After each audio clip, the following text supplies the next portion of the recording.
Welcome guys on civils daily IAS YouTube channel. आज मैं आप लोगों से बात करने आया हूं सी सेट के बारे में कि सी सेट को कैसे आप इजीली पास कर लें बिना जीएस को कॉम्प्रोमाइज किए हुए। ये चीज हमें ध्यान में रखनी है। कितने लोग थे जिन्होंने 22 में इंटरव्यू दिया लेकिन 23 में वो प्री क्लियर नहीं कर पाए because of the C set. ये रियलिटी है, बिल्कुल रियलिटी है। एक शॉकिंग पेपर था 23 का, लेकिन अब हमें उस शॉकिंग पेपर के ऊपर ही तैयारी करनी है। हमें यूपीएससी से भी एक नेक्स्ट लेवल जाकर के तैयारी करनी है। देखो अभी तक क्या हो रहा था, सी सेट को लेके हम लोगों ने उतनी सीरियसनेस नहीं दिखाई थी। हम लोग घबरा जाते हैं नंबर से और कहीं पर भी जब थोड़ा सा अनकंफर्ट आता है, कुछ अनसुना सा आता है तो हम घबरा जाते हैं। अभी हमें उस घबराहट को दूर करनी है, हमें क्वेश्चंस की प्रैक्टिस करनी है। बहुत सारे पीवाईक्यूज हैं। पीवाईक्यू किसी भी टेस्ट सीरीज से बेस्ट है। पीवाईक्यू से ज़्यादा बेस्ट टेस्ट सीरीज हो ही नहीं सकती है। उसके आसपास तैयारी करो, आपको कभी कोई दिक्कत नहीं होगी सी सेट के अंदर। ये मेरा वादा है। अभी मैं आपको 2-3 क्वेश्चन इतने इजी तरीके से सॉल्व करके दिखाऊंगा कि आपको लगेगा कि यार अगर हम इस तरीके से अपना थॉट प्रोसेस डेवलप कर लें तो हम आसानी से सी सेट को क्लियर कर लेंगे। देखो ये बिल्कुल सही बात है कि अगर मान लीजिए आपका जीएस बहुत अच्छा कर रहा हो और सी सेट क्लियर ना हो तो पेनफुल है। यस, बिल्कुल पेनफुल है और सी सेट का लेवल भी बढ़ रहा है, इस बात को भी मैं डिनाई नहीं करूंगा। लेकिन इसका मतलब ये नहीं है कि हम छोड़ दें। अब हम मैदान में उतर चुके हैं, आप लोग फॉर्म भर चुके हैं, अब पीछे हटने का तो कोई मतलब ही नहीं बनता। लेकिन अब हमें सी सेट क्लियर करना है, जीएस को सॉलिड प्रिपेयर करना है और मेंस में बैठना है। ये हमारा टारगेट होना चाहिए। चलो शुरुआत करते हैं। ये देखो मीम बनाया है कि सी सेट कह रहा है कि आपसे नहीं हो पाएगा, लेकिन हम इस बात को बदलेंगे, होगा। और अब जो भी बच्चा मेरी क्लास अटेंड करे, मैं इस बात को जरूर अश्योर करूंगा कि उनका सी सेट की वजह से प्रीलिम्स बिल्कुल भी ना रुके। मैं कुछ सैंपल्स आपके सामने सॉल्व करता हूं जो आपको लगेगा कि यार ये हो जाते, आराम से हो जाते, ऐसी कोई दिक्कत नहीं थी। ठीक है, जैसे देखो, अब देखो ये वाला एक सवाल है, मैं इस पे भी आऊंगा। 3 सवाल मैं आपके सामने सॉल्व करके दिखाऊंगा और आपको समझ में आएगा कि हम कैसे जाएंगे। ठीक है, इस सीरीज के अंदर मैं कैसे आपके सामने पीवाईक्यू सॉल्व करूंगा, आप भी मेरे सामने सॉल्व करेंगे क्वेश्चंस को और मैं आपको थ्योरी पढ़ाऊंगा, सब कुछ मैं आपको पढ़ाऊंगा। ठीक है, जैसे ये वाला सवाल है, आप इस वाले सवाल को देखो।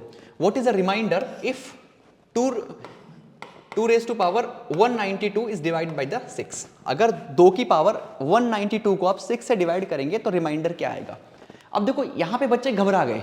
क्यों घबरा गए? क्योंकि उनको सिर्फ इतना पता है कि भाई रिमाइंडर कैसे निकालते हैं। जैसे 5 को अगर मैं 2 से डिवाइड करूं तो उनको इतना पता है कि भाई जब 5 को 2 से डिवाइड करोगे तो 2 टाइम्स ये डिवाइड होगा तो 4 आ जाएगा यहाँ पे और 1 बच जाएगा। अब 1 तो 2 से डिवाइड नहीं होगा तो ये क्या कहलाएगा? रिमाइंडर कहलाएगा। अब उनको इतना पता था, लेकिन अब पावर्स के क्वेश्चन कैसे करेंगे ये उनको बिल्कुल नहीं पता था।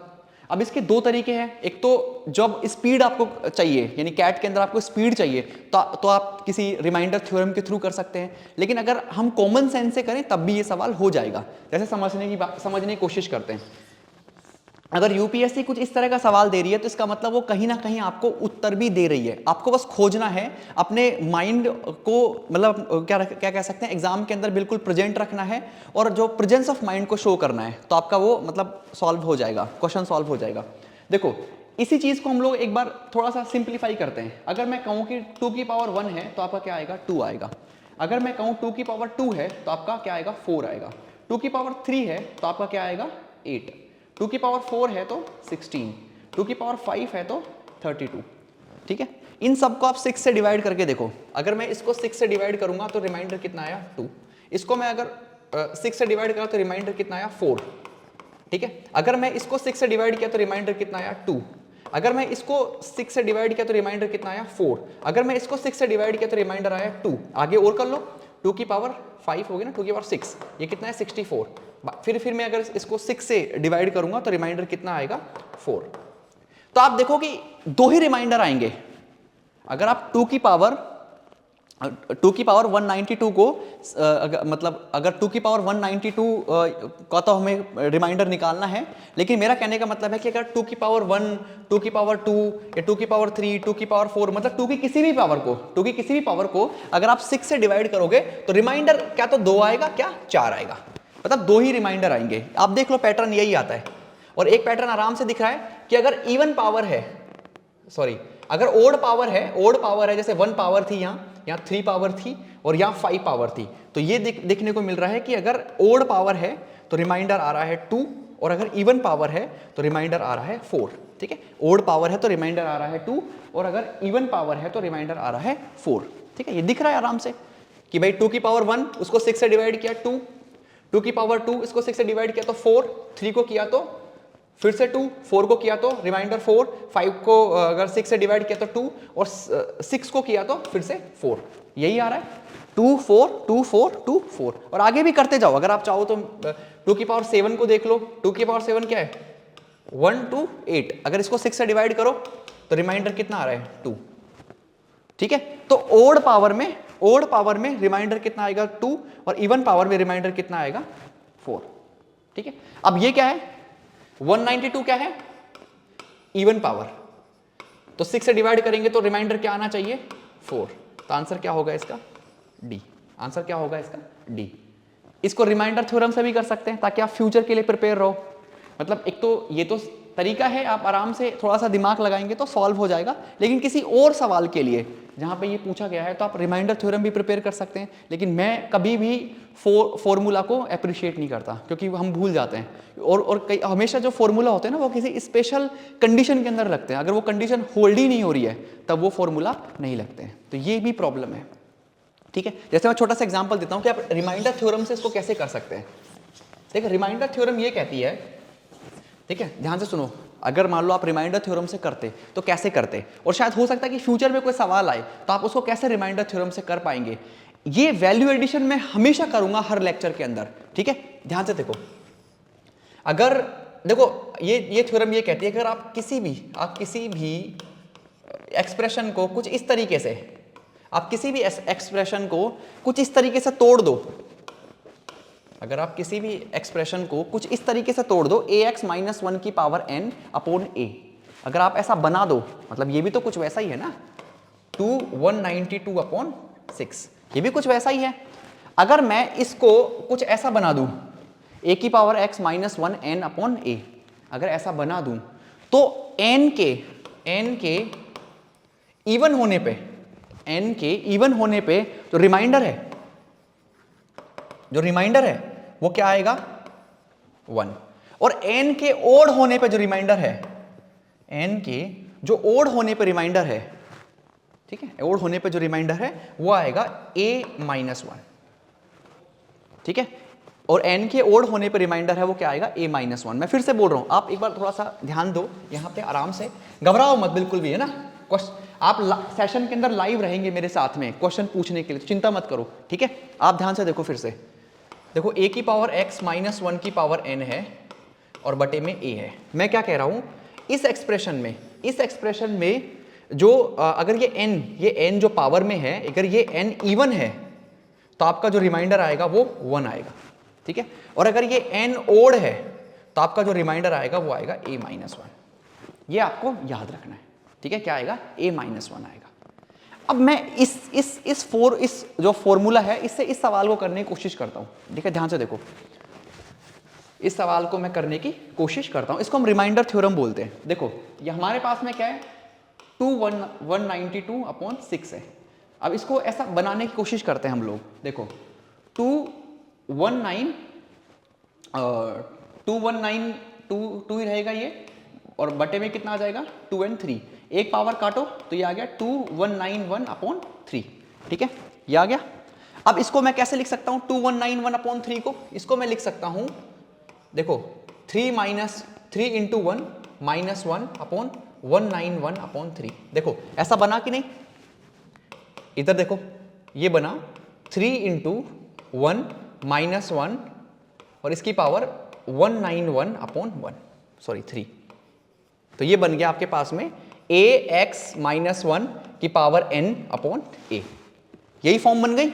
इसको एक बार मिटा देता हूं, चिंता मत करो, आराम से करेंगे सभी बच्चे, बिल्कुल टेंशन ना लो, आराम से करेंगे। वापस दिखा रहा हूं कि a की पावर x माइनस 1 की पावर n अपॉन a, तो इसको जो 2 की पावर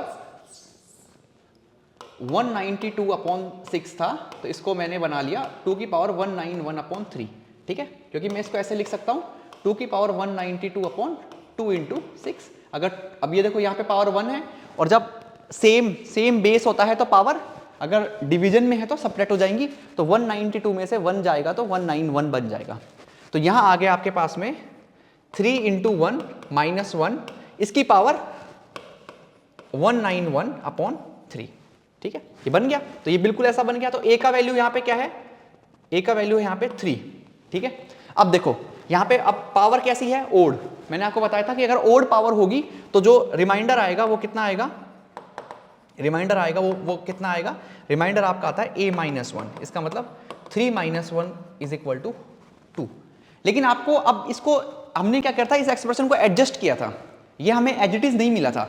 हमने इस एक्सप्रेशन में क्या किया था, आपको ऐसा बनाने के लिए, इस तरह का बनाने के लिए, देखो यहां से सेपरेटली हमने 2 डिवाइड भी तो किया था, ये 2 × 3 है, 2 × 3 है, तो 2 डिवाइड भी तो किया था। तो जो चीज आप डिवाइड करते हो उसको बाद में आपको मल्टीप्लाई कर देना पड़ता है इस एक्सप्रेशन के रिमाइंडर से। तो इस तरीके से मतलब आंसर आ जाता है आपका 2 × 2 = 4। तो इस तरीके से भी हम इस क्वेश्चन को सॉल्व कर सकते हैं by using this theorem, this is the reminder theorem. लेकिन मैं हमेशा इन चीज़ों को डिस्करेज करता हूँ, लेकिन मैं फिर भी आपको सेशंस के अंदर जहाँ जहाँ मतलब ऐसे कॉन्सेप्ट मैं बता सकता हूँ आपको बता दूंगा, ठीक है, ठीक है। मतलब बाद में क्या होता है कि आप जैसे कुछ भी चीज़ डिवाइड करो या है ना, उस एक्सप्रेशन को बनाने के लिए, तो आपको फिर उसी जिस चीज़ से आप डिवाइड कर रहे हो उस चीज़ को आपको मल्टीप्लाई भी करना पड़ता है लास्ट के रिमाइंडर से, अगर आप रिमाइंडर थ्योरम को यूज़ कर रहे हो तो। बाकी आसान है, पहले वाला जो तरीका है वो बिल्कुल आसान है, तो आप इस तरीके से कर सकते हैं। जैसे अब ये वाला सवाल एक बार हमें लेऊंगा, आजकल यूपीएससी इस तरह के सवाल भी पूछ रही है, इसके अंदर यूपीएससी साफ साफ पूछ रही है कि भाई यहाँ पे मतलब ये उत्तर नहीं पूछ रही है आपसे। देखो पहला चीज़ तो क्या है कि जब भी ये पी क्यू ए आते हैं ना तो हम घबरा जाते हैं, हम बहुत ज़्यादा घबरा जाते हैं, हमें लगता है कि यार ये क्या है। पहला चीज़ तो अब ये घबराहट से हमें बाहर निकलना पड़ेगा। अब हम नंबर से घबरा नहीं सकते, अब जैसा है वैसा है, ठीक है, बिल्कुल मत घबराओ नंबर से। देखो ये क्या कह रहा है कि आपसे पूछ रहा है कि बताओ P > Q, बताओ P > Q है या नहीं, आपको बताना है कि इस P > Q। आपको 2 स्टेटमेंट दे रखे हैं कि P × Q is greater than 0, P² is greater than Q²। तो क्या हम इन दोनों स्टेटमेंट को यूज करते हुए ये बता सकते हैं, ये आपके क्वेश्चन में पूछा हुआ है, अगर आप ढंग से देखो तो। The question can be answered by using one of the statement alone but can not be answered using the other statement alone. मतलब कि क्या क्वेश्चन एक स्टेटमेंट से हम पता कर सकते हैं और दूसरा स्टेटमेंट से पता नहीं कर सकते, क्या ऐसी कंडीशन है? The question can be answered by using either statement alone, मतलब दोनों स्टेटमेंटों को अलग अलग यूज करके क्या हम आंसर निकाल सकते हैं। Question can be answered by using both the statement together, दोनों को साथ करके हम आंसर निकाल सकते हैं, but can not be answered using either of the statement alone. ठीक है, एक स्टेटमेंट को अगर आप यूज करेंगे तो आंसर नहीं निकाल सकते, दोनों स्टेटमेंट को एक साथ यूज करेंगे तो आंसर निकाल सकते हैं। तीसरा ये कह रहा है question can not be answered even by using both the statement together, दोनों स्टेटमेंट को साथ लेकर भी आप आंसर नहीं बता सकते। तो देखो पहले यहां पे कह रहा है कि आप दोनों स्टेटमेंट को यूज कर लो तब भी आप आंसर नहीं बता सकते। यहां कह रहा है कि दोनों स्टेटमेंट को साथ लाओगे तो आंसर बता सकते हो, एक स्टेटमेंट से आप आंसर नहीं बता सकते। यहां पे ये कह सकते हैं कि एक स्टेटमेंट से आंसर बता सकते हैं और लेकिन दूसरे से नहीं बता पाओगे। यहां पे कह रहा है कि दोनों में से कोई भी एक स्टेटमेंट से भी आप आंसर बता सकते हैं। इस तरह का मतलब आपको क्वेश्चन पूछा गया है। यहाँ पे आपसे मतलब एग्जैक्टली कोई नंबर वंबर नहीं पूछा गया, बस आपसे पूछा गया कि क्या ये स्टेटमेंट्स किसी भी तरीके से अकेले में, दुकेले में, दोनों एक साथ, ऊपर वाले क्वेश्चन का आंसर कर सकते हैं, ये पूछा गया है आपसे। बहुत ही आसान सवाल है, बिल्कुल भी टेंशन लेने की जरूरत नहीं है, बस थोड़ा सा कंफर्टेबल हो जाओ, ये P Q A B C इन सब से कंफर्टेबल हो जाओ, घबराने की जरूरत नहीं है। कुछ सवाल सॉल्व करोगे तो अपने आप वो चीज़ें आपको आ जाएंगी। ठीक है, देखो अब आप यहाँ पे एक बार मेरे साथ देखो चीज़ों को। देखो पूछ क्या रहा है, आपसे पूछ रहा है कि P is greater than Q, ये पूछ रहा है आपसे कि भाई P क्या है, ग्रेटर देन Q है। अब देखो पहला स्टेटमेंट क्या कह रहा है कि P cross Q is greater than 0। क्या आप इस स्टेटमेंट से ये बता सकते हैं कि P ग्रेटर देन Q है? P ग्रेटर देन Q है, क्या आप इस स्टेटमेंट से बता सकते हैं? देखते हैं। देखो ऐसे सवाल में आप एग्जांपल ले लो, मान लो कि मैं P की एक वैल्यू 2 ले लूं और Q की एक वैल्यू में 3 ले लूं। मान लेते हैं कि P की एक वैल्यू में 2 ले लूं और Q की एक वैल्यू में 3 ले लूं। सिंपल सी बात है, इस कंडीशन को तो वो होल्ड कर रहा है, ठीक है, लेकिन इस कंडीशन को वो होल्ड कर रहा है। अब मतलब P cross Q equal to 0, लेकिन यहां पे आपको दिख रहा होगा कि P छोटा है Q से। ठीक है, दूसरा एग्जांपल ले लो, अगर मैं P को 3 ले लूं और Q को मैं 2 ले लूं तो ये कंडीशन तो होल्ड हो रही है, ग्रेटर देन 0, लेकिन यहां पे क्या है, P बड़ा है Q से। मतलब कहने का मतलब यह है कि अगर P cross Q greater than 0 किसी भी कंडीशन में सच हो सकता है, वो P Q से छोटा है तब भी वो कंडीशन होल्ड हो सकती है, और P Q से बड़ा है तब भी वो कंडीशन होल्ड हो सकती है। मतलब इस स्टेटमेंट से मैं ये कह ही नहीं सकता कि ये चीज होल्ड हो रही है। मेरी बात ध्यान से सुनो, वापस समझाता हूं, कोई चिंता करने की बात नहीं है। देखो, P cross Q is greater than 0, ठीक है, P cross Q is greater than 0। क्या हम इस बात से ये चीज बोल सकते हैं? हमें बताना है ये कि क्या P cross Q greater than 0 से हम P ग्रेटर देन Q बोल सकते हैं? इस बात का आपको जवाब देना है। मैंने दो केस ले लिए, एक बार मैंने P का वैल्यू 2 ले लिया, एक बार Q का वैल्यू 2 ले लिया। अब ये बात तो सही है यहाँ पे, क्योंकि 2 into 3 is 6, 2 into 3 is 6 and 6 greater than 0, तो ये बात तो होल्ड हो रही है। लेकिन यहाँ पे कंडीशन क्या आई है कि P लेस देन Q। दूसरा एग्जांपल लिया फिर मैंने कि P equal to 3, Q equal to 2।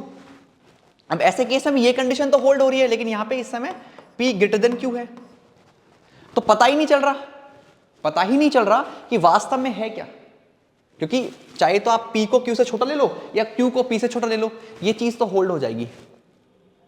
इसका मतलब अगर ये चीज होल्ड होती है तो ये बात का पता करना संभव नहीं है, मतलब पता नहीं कर सकते, कुछ भी हो सकता है, छोटा भी हो सकता है, बड़ा भी हो सकता है। ये बात आपको समझ में आई? मुझे एक बार कमेंट बॉक्स में बताओ आप लोग कि अगर ये चीज सही है, अगर मेरा कहने का मतलब ये है कि अगर P cross Q greater than 0 सही है, तो क्या हम ये कह पाएंगे कि P ग्रेटर देन Q है? ये हमें बताना था। तो अगर मैं ये दो केस लिए ना आपके सामने, P इक्वल टू 2 और Q इक्वल टू 3, इस केस में ये चीज तो सत्य थी, लेकिन P छोटा था Q से। दूसरे केस में अगर मैंने P ले लिया 3, Q ले लिया 2, अब ये केस तो, इस केस में ये तो होल्ड हो रहा है, लेकिन इस केस में P ग्रेटर देन Q है। मतलब कुछ भी नहीं कह सकते, कुछ भी नहीं कह सकते हम यहाँ पे, ये चीज नहीं पता, मतलब बड़ा भी हो सकता है, छोटा भी हो सकता है, हम कुछ नहीं कह सकते। तो मतलब ये स्टेटमेंट हमें हेल्प नहीं करेगा ये बात जानने में, क्योंकि दोनों पॉसिबिलिटी संभव है। इस स्टेटमेंट को होल्ड होने में दोनों पॉसिबिलिटी संभव है। P Q से छोटा भी हो सकता है और P Q से बड़ा भी हो सकता है, हम कुछ कह नहीं सकते, क्योंकि दोनों एग्जाम्पल में, मतलब इस वाले एग्जाम्पल में भी ये बात सत्य है, इस वाले एग्जाम्पल के अंदर भी ये वाली बात सत्य है। ठीक है, दूसरा देखते हैं। तो मतलब स्टेटमेंट 1 अलोन मतलब कुछ नहीं कर सकता, स्टेटमेंट 1 अलोन कुछ नहीं कर सकता। एक बार स्टेटमेंट 2 को अलोन देखो, P square greater then Q square, ये कह रहा है आपसे कि P square greater then Q square. इसको एक बार देख लेते हैं। एक बार मैं कह रहा हूं, मैं P का वैल्यू ले रहा हूं 2 और Q का वैल्यू ले रहा हूं 1। एक बार मैं P का वैल्यू ले रहा हूं 2 और Q का वैल्यू ले रहा हूं 1, यानी मतलब मैंने लिया P greater than Q, hold हो रहा है, 2 का स्क्वायर ग्रेटर देन 1 का स्क्वायर, सत्य है, सत्य है। चलो एक और कंडीशन ले लो, आप P का वैल्यू -2 ले लो। इस बार P का वैल्यू क्या ले लो? -2। तो ये स्टेटमेंट तो होल्ड होगा, क्योंकि -2 का स्क्वायर भी तो पॉजिटिव ही आएगा ना, -2 का स्क्वायर भी पॉजिटिव ही आएगा, तो 4 ग्रेटर देन 1 होगा, तो ये तो होल्ड हो रहा है। लेकिन कंडीशन क्या है यहाँ पे? Q बड़ा है किससे? यहाँ पे इस समय Q बड़ा रहेगा P से, तो ये चीज भी हो रही है कि ये बात सत्य होती है दोनों ही कंडीशन में, यानी ये बात P ग्रेटर देन Q के केसेस में भी आ जाती है, और ये बात P लेस देन Q के केस में भी आ जाती है। P ग्रेटर देन Q के केस में भी आ जाती है और P लेस देन Q के केस में भी आ जा सकती है। इसलिए मैं ये इससे भी कंक्लूड नहीं कर सकता कि ये चीज़ हो पाएगी या नहीं हो पाएगी, कुछ भी नहीं कह सकता। तब तक एग्जैक्टली मुझे P और Q के नंबर ही नहीं पता है। तब तक दोनों को साथ लेके देख लो, दोनों को साथ लेके देख लो, ठीक है, दोनों को साथ लेके देख लेते हैं एक बार।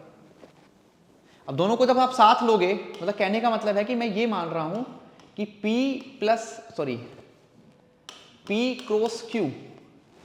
Q इज ग्रेटर देन 0, मैंने ये मान लिया, और P square greater then Q square, मैंने ये मान लिया। ये चीजों को मैं मान के चल रहा हूं, ये दोनों एक साथ होल्ड कर रही है, एक साथ सच है। तब ऐसे केस में, तब ये दोनों बातें एक साथ सच हैं, ऐसे केस में ये चीज हम पता कर पाएंगे नहीं कर पाएंगे, यहां पे अब हमें ये देखना है। ठीक है, फिर से एग्जांपल ले लो। मान लेते हैं कि मैं P का वैल्यू ले रहा हूं 2 और मैं Q का वैल्यू ले रहा हूं 1। ठीक है, तो P क्रॉस Q क्या आ गया? P cross Q greater than 0 आ गया, बहुत अच्छे। और P square greater than Q square आ गया, बहुत अच्छे। और कंक्लूजन क्या निकल गया, पी ग्रेटर देन क्यू, ये कंक्लूजन निकल गया। एक और अब इसमें फिर से ले लो, इस बार आप ऐसा करो, p का वैल्यू -2 और q का वैल्यू -1 ले लो, p का वैल्यू -2, q का वैल्यू -1 लो। और अब इस बार देखो इसको करके, देखो p cross q greater than 0 है, बिल्कुल है। p cross q greater than 0 है, हाँ है, जो कि -2 इंटू -1 इज ग्रेटर देन 0, ठीक है।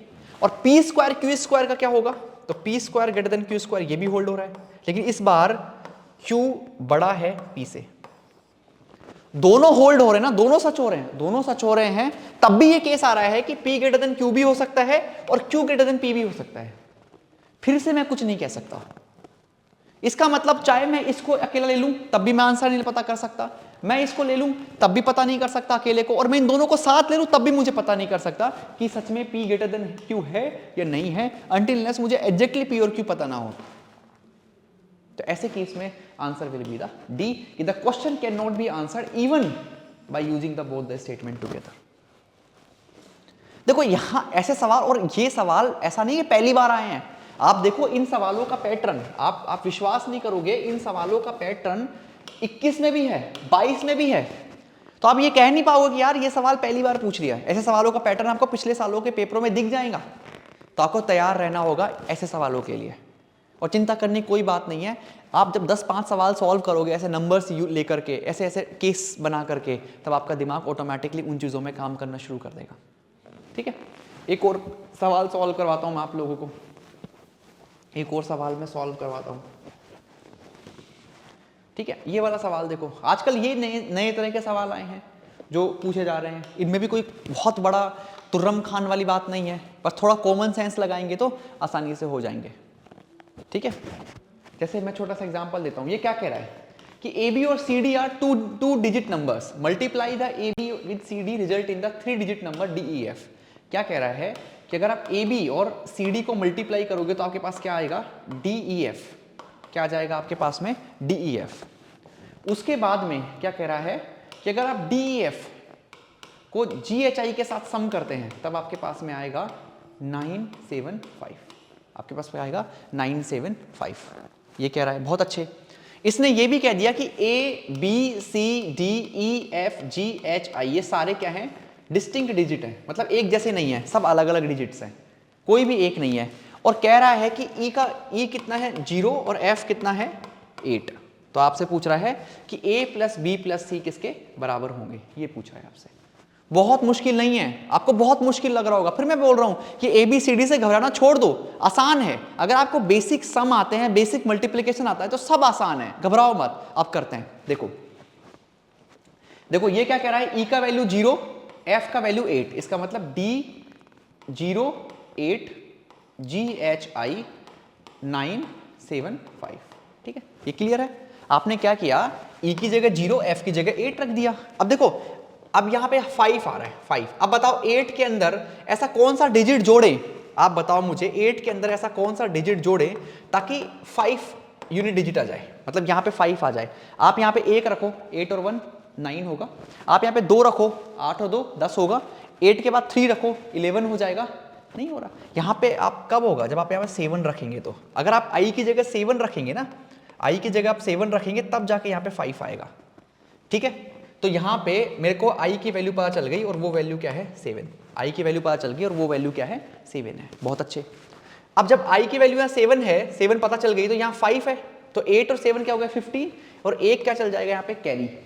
अब एक यहाँ कैरी हुआ है और यहाँ क्या है 7 है, तो H का वैल्यू पता चल गया और वो क्या होगा 6, क्योंकि भाई अगर ये 1 है, ये 1 है और यहाँ पे 7 है, ये 1 है और यहाँ पे 7 है, तो H का वैल्यू क्या होगा 6 ही तो होगा।